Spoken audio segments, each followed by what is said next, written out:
روس کے دارالحکومت سینٹ پیٹرزبرگ میں ابھی آدھی رات ہوئی ہے۔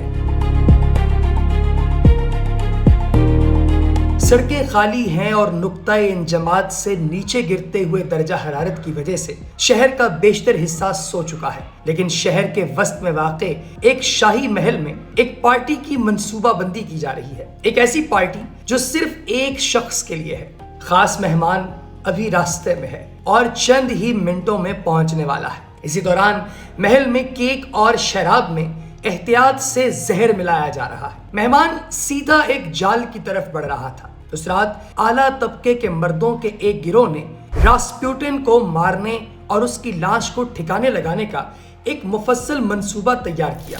وہ مشہور پراسرار معالج جو روس کا سب سے نفرت انگیز شخص بن چکا تھا۔ ہم نے اس پورے واقعے کا ایک ماڈل تیار کیا ہے تاکہ آپ کو دکھا سکیں کہ اسے کیوں مارا گیا اور اس کے قتل کا لمحہ بلمحہ منظرنامہ کیا تھا۔ سب سے پہلے یہ جاننا ضروری ہے کہ گریگری راسپوٹن کون تھا۔ گریگری یومووچ راسپوٹن سب سے زیادہ دیوانی زندگی بہت کم لوگوں نے گزاری ہوگی اس جیسی۔ وہ ایک غریب کسان سے جو لکھنا پڑھنا نہیں جانتا تھا ایک ایسے مقدس بزرگ کے درجے تک پہنچ گیا جو شاہی خاندان اور طاقت کے حصار میں رہتا تھا۔ لیکن یہ سمجھنے کے لیے کہ وہ اتنا ناپسندیدہ کیوں ہوا، ہمیں اس کے آغاز کی طرف جانا ہوگا۔ راسپوٹن سائبیریا کے ایک چھوٹے سے کسان گاؤں میں پلا بڑھا اور ایک عام سی زندگی گزاری۔ فارم پر کام کیا، شادی کی اور بچے ہوئے، لیکن 28 سال کی عمر میں اس کی زندگی میں بہت کچھ بدل گیا۔ مذہب اس پر حاوی ہو گیا اور اچانک اس نے اپنے شہر اور خاندان کو چھوڑ کر ایک مذہبی سفر یعنی زیارت کا رخ کیا۔ قصبہ بہ قصبہ گھومتے ہوئے اس نے پیروکاروں کا ایک چھوٹا حلقہ بنانا شروع کیا جو اس کے ساتھ دعا کرتے اور اس کا واعظ سنتے تھے۔ وہ جہاں بھی جاتا پادری اور دیہاتی اس کی سحر انگیز شخصیت اور لوگوں کو شفا دینے کی منفرد صلاحیت سے متاثر ہو جاتے۔ راسپوٹن کا اقتدار تک پراسرار عروج یہ بھی اپنی آپ میں ایک پوری کیس سٹڈی ہے۔ راسپوٹن نے پورے روس میں گھومنا جاری رکھا اور لوگوں کی بیماریاں دور کرنے کا دعویٰ کیا۔ 1905 تک اس نے ایک دیوتا جیسی شہرت حاصل کر لی تھی۔ یہ شہرت آخر کار اسے اقتدار کی بلندیوں تک لے گئی۔ جب روس کی ملکہ نے اسے اپنے بیٹے کے علاج کرنے کے لیے کہا جو ہیموفیلیا یعنی خون نہ رکنے کی بیماری میں مبتلا تھا، اس کی سنگین حالت کے باوجود راسپوٹن نے اس کی ادویات بند کر دیں، دعا شروع کی اور معجزانہ طور پر وہ بچہ ٹھیک ہونا شروع ہو گیا۔ اس عمل نے اسے ملک کی طاقتور ترین خاتون کا اعتماد دلا دیا اور جلد ہی ملکہ راسپوٹن کی قریبی دوست بن گئی۔ اب یہ اکثر اہم مشوروں کے لیے اس پر انحصار کرتی تھی۔ محض چند سالوں میں راسپوٹن کی مذہبی شہرت اسے زمین سے آسمان تک لے گئی، لیکن اس کے اس روحانی امیج کا ایک تاریک پہلو بھی تھا۔ راسپوٹن شراب کا عادی تھا، وہ پارٹیاں کرتا اور اپنے پیروکاروں کے ساتھ اس کے مسلسل مواشقے رہتے تھے۔ سن 1915 میں پولیس نے ایک خفیہ ٹیم تشکیل دی اور اس کی روزمرہ کی سرگرمیوں کی نگرانی شروع کر دی۔ 19 فروری کو اسے 2 خواتین کے ساتھ ایک عمارت سے نکلتے ہوئے دیکھا گیا۔ وہ صبح 3 بجے تک گھر واپس نہیں آیا۔ 10 مارچ کو پولیس نے شہر میں اس کا پیچھا کیا اور اسے ایک طوائف سے ملتے ہوئے دیکھا گیا۔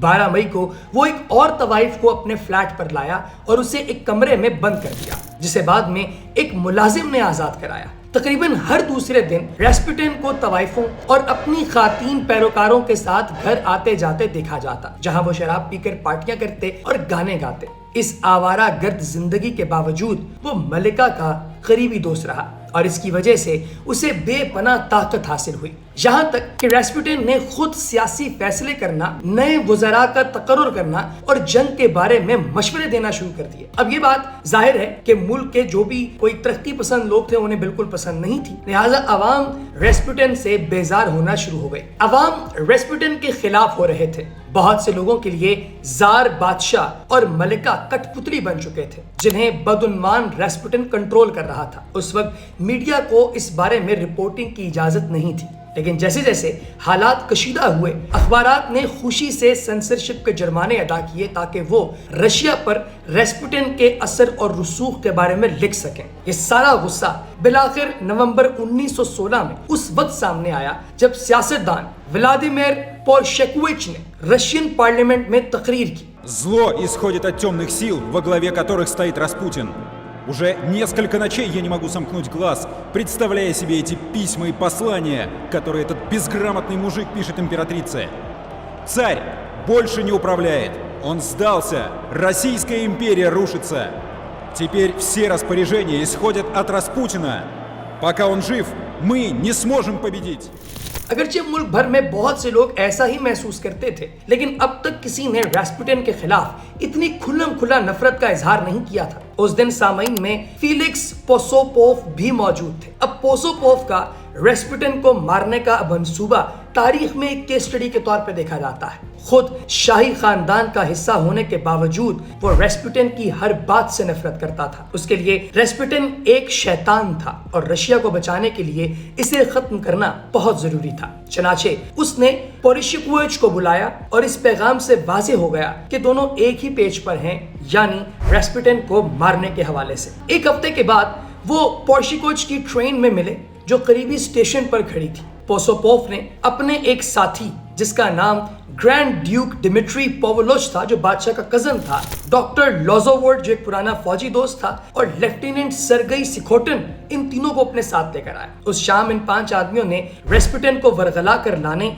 और कत्ल करने का एक बहुत बड़ा मंसूबा बनाया। मंसूबा यह था कि मुकर्ररा रात को ये गिरोह शहर के वस्त में वाक़े पोसोपोव के महल में मिलेगा। ठीक रात 1 बजे पोसोपोव रास्पुटिन को लेने जाएगा, जिसे डॉक्टर एल चलाएंगे, जो ड्राइवर के लिबास में होंगे। जब वो महल में वापस पहुंचेंगे तो डॉक्टर गाड़ी को दाखिली दरवाजे के करीब इस तरह खड़ा करेंगे कि रास्पुटिन सड़क से नजर ना आए। वो जानते थे कि रास्पुटिन की हिफाजत के लिए 3 सिक्योरिटी एजेंसियां मामूर हैं, इसलिए मुमकिन था कि जासूस उसकी हर हरकत पर नजर रख रहे हों। महल के अंदर पहुंचकर डॉक्टर एल बाकी गिरोह के साथ ऊपर के कमरे में चले जाएंगे। जब पोसोपोव और रास्पुटिन तहखाने में जाएंगे, जिसे गिरोह ने एक पुरतईश खाने के कमरे में बदल दिया था, तो यहाँ कंक्रीट की मोटी दीवारें किसी भी चीख या गोली की आवाज को बाहर जाने से रोक देंगी। पार्टी के दौरान पोसोपोव रास्पुटिन को मुख्तलिफ केक और शराब पेश करेंगे, जिसमें ताकतवर साइनाइड जहर मिला हुआ होगा, और अगर सब कुछ ठीक रहा तो रास्पुटिन सिर्फ 15 मिनट में मर जाएगा। शवाहिद मिटाने के लिए पोरिशकोविच की ट्रेन पर जाया जाएगा। रास्पुटिन के कपड़े जलाए जाएंगे और गाड़ी को कार्गो वैगन पर खड़ा कर दिया जाएगा, ताकि इसी रात बाद में सेंट पीटर्सबर्ग से रवाना हो सके। फिर वो पैदल चलकर दूसरी गाड़ी तक जाएंगे और वापस जाए वकुआ पर पहुंचेंगे। आखिर में वो लाश को लपेटकर करीबी पुल पर ले जाएंगे और उसे जमी हुई दरिया की बर्फ में फेंक देंगे, ताकि वो दोबारा कभी नजर ना आए। लेकिन ये सब तभी मुमकिन था जब रास्पुटिन पार्टी में आने पर राजी होता। इसलिए पोसोपोव ने सीने में दर्द का ड्रामा किया और रास्पुटिन के पास उसकी सिफा बख्श ताकतों के लिए चला गया। पूरे महीने में वो कई बार रास्पुटिन से मिला और पोसोपोव रास्पुटिन का दोस्त बनने में कामयाब हो गया। हर मुलाकात में रास्पुटिन पोसोपोव की बीवी यानी 21 साला एरिना से मिलने की फरमाइश करता। पोसोपोव कभी भी रास्पुटिन को अपनी बीवी के करीब नहीं आने देने वाला था, लेकिन उसने उसे एक आइडिया दे दिया। उसने रास्पुटिन को बताया कि एरिना 29 तारीख को अपनी सहेलियों के साथ एक पार्टी दे रही है और उसे आने की दावत दी। रास्पुटिन, जो औरतों का दिलदादा था, इनकार नहीं कर सका। कत्ल की रात एक गैर मामूली सर्द शाम थी और रात 11 बजे तक सड़कें खाली हो चुकी थीं। पार्टी शुरू करने का वक्त आ गया। पोरिशकोविच 11:15 पर अपनी ट्रेन से निकला और बेचैनी से पिकअप का इंतजार करने लगा। 11:50 पर मंसूबे से 20 मिनट ताखीर से डॉक्टर एल उसके पास पहुंचे। पोरिशकोविच गाड़ी में बैठा और वो पोसोपोव महल की तरफ रवाना हो गया। इनके मंसूबे के मुताबिक साइड के दरवाजे एक खास वक्त पर खुले रहने चाहिए थे, लेकिन जब वो पहुंचे तो दरवाजे बंद थे। शक से बचने के लिए वो गाड़ी चलाते रहे और चंद मिनट बाद वापस आए, लेकिन अभी भी दरवाजा मुकम्मल तौर पर बंद था। पोरिशकोविच पैदल ही मरकजी दरवाजे से दाखिल हुआ, जबकि डॉक्टर एल गाड़ी घुमाते रहे, यहाँ तक कि दरवाजे खुल गए। वो खाने के कमरे में बाकी 3 आदमियों से मिले, जहां मेज गुलाबी केक और दीगर लजीज चीजों से भरी हुई थी। रास्पुटिन ने पोसोपोव को बताया था कि उसके जासूस आधी रात के फौरन बाद उसका अपार्टमेंट छोड़ देते हैं, इसलिए गिरोह के पास उसे लेने जाने से पहले थोड़ा सा वक्त था। डॉक्टर एल ने इस मौके का फायदा उठाते हुए केक की तहों में साइनाइड जहर भर दिया और शराब के गिलासों में भी जहर मिला दिया। इधर अपने अपार्टमेंट में रास्पुटिन पार्टी के लिए तैयार हो रहा था। उसके लिए ये एक और अच्छी रात होने वाली थी। अगरचे उसने वादा किया था कि वो किसी को नहीं बताएगा कि वो कहाँ जा रहा है, लेकिन वो खुद पर काबू ना पा सका और अपनी बेटी और अपनी सेक्रेटरी को उसने ये बता दिया कि वो कहाँ जा रहा है।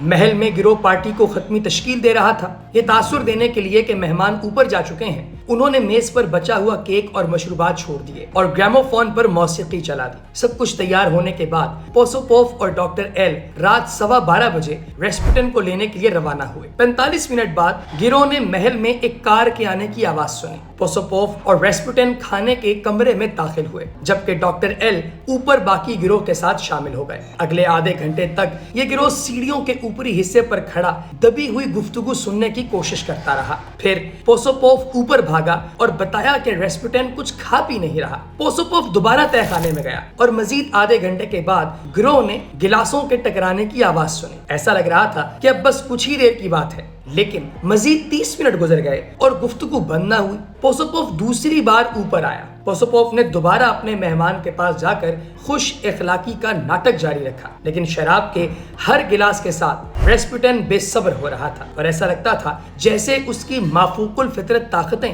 किसी तरह जहर पर काबू पा रही हैं। मजीद आधे घंटे तक मुसलसल पीने के बाद पोसोपोव ऊपर भागा और गिरोह को बताया कि भैया शहर तो असर ही नहीं कर रहा। बगैर किसी हिचकिचाहट के पोसोपोव ने अपना पिस्तौल उठाया और तहखाने में वापस चला गया।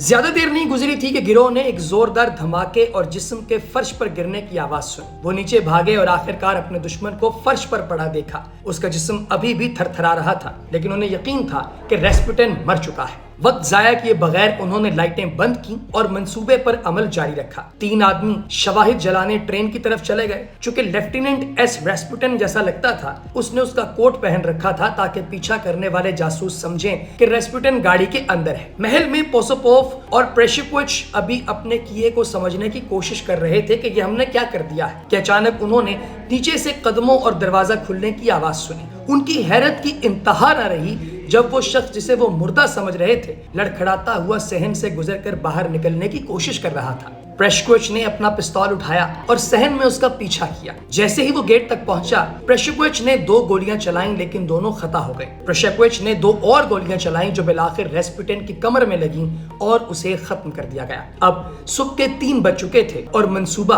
अफरा तफरी का शिकार हो चुका था। रेस्पुटिन की लाश महल के दरवाजों पर पड़ी थी, जहां से सड़क पर मौजूद कोई भी उसे देख सकता था। सिपाहियों की मदद से लाश को अंदर लाकर एक पर्दे में लपेट दिया गया। इसी दौरान एक पुलिस वाला गोलियों की आवाज सुनकर वहां पर पहुंचा, लेकिन उसे किसी तरह टाल दिया गया। बाकी गिरोह 5 मिनट बाद वापस आया। पता चला कि ट्रेन का चूल्हा बहुत छोटा था और रेस्पुटिन का कोट और जूते उसमें नहीं समाये थे। अब वक्त जाया करने की गुंजाइश नहीं थी, चनाचे उन्होंने लाश गाड़ी में डाली और पेट्रोस्की पुल की तरफ रवाना हुए। वहां उन्होंने लाश के साथ वजन बांधे और उसे बर्फ के सुराख में फेंक दिया। अब सुबह के 5 बज रहे थे। जब वो वापस महल में पहुंचे तो मालूम हुआ कि रेस्पुटिन का एक जूता वहीं रह गया है और पूरे सहन में खून के धब्बे हैं। लेकिन अब बहुत देर हो चुकी थी। तमाम मर्द अपने घरों को चले गए। जो कुछ भी होना था अब तकदीर के हाथ में था। सिर्फ 2 दिन बाद पेट्रोस्की पुल पर खून दरियाफ्त हुआ और बर्फ से एक बूट निकला हुआ मिला। पुलिस ने दरिया में तलाशी शुरू की और जल्द ही रेस्पुटिन की लाश मिल गई। ये छुपाना मुमकिन नहीं था कि ये किसने किया। इन 5 आदमियों ने अपने जुर्म को छुपाने की बहुत कोशिश की थी। जार बादशाह ने सोचा कि इनमें से किसी को गिरफ्तार करने से पहले रूस की पहले से कशीदा सियासी सूरत-ए-हाल मजीद खराब हो सकती है। पावलोच, डॉक्टर एल और लेफ्टिनेंट एस आखिरकार रूस छोड़ गए। प्रेशिकोविच रूस में ही रहा, लेकिन चंद साल बाद मर गया। पोसोपोव जो इस पूरी साजिश के पीछे था, उसे जिला वतन कर दिया गया और उसने अपनी बाकी जिंदगी अपनी बीवी अरीना के साथ फ्रांस में गुजारी। तो दोस्तों, कैसी लगी आपको ये कहानी? ये फिल्म धुरंधर के अंदर आप लोगों ने देखा होगा कि आप लोगों ने ताजा तरीन फिल्म धुरंधर के अंदर उसके क्लाइमेक्स के अंदर ये गाना सुना होगा जिसे बोनी एम नामी एक अमेरिकी गुलकार ने गाया है और ये रेस्पुटिन पर गाना है। तो रेस्पुटिन के बारे में अब आप लोगों को अगर इन्फॉर्मेशन मिल गई है और आपके पास भी उसके हवाले से कोई इन्फॉर्मेशन है तो मुझे कमेंट सेक्शन में बताइए। और इस पूरे कत्ल की दास्तान को आप कैसे देखते हैं, मुझे आपकी राय का इंतजार रहेगा।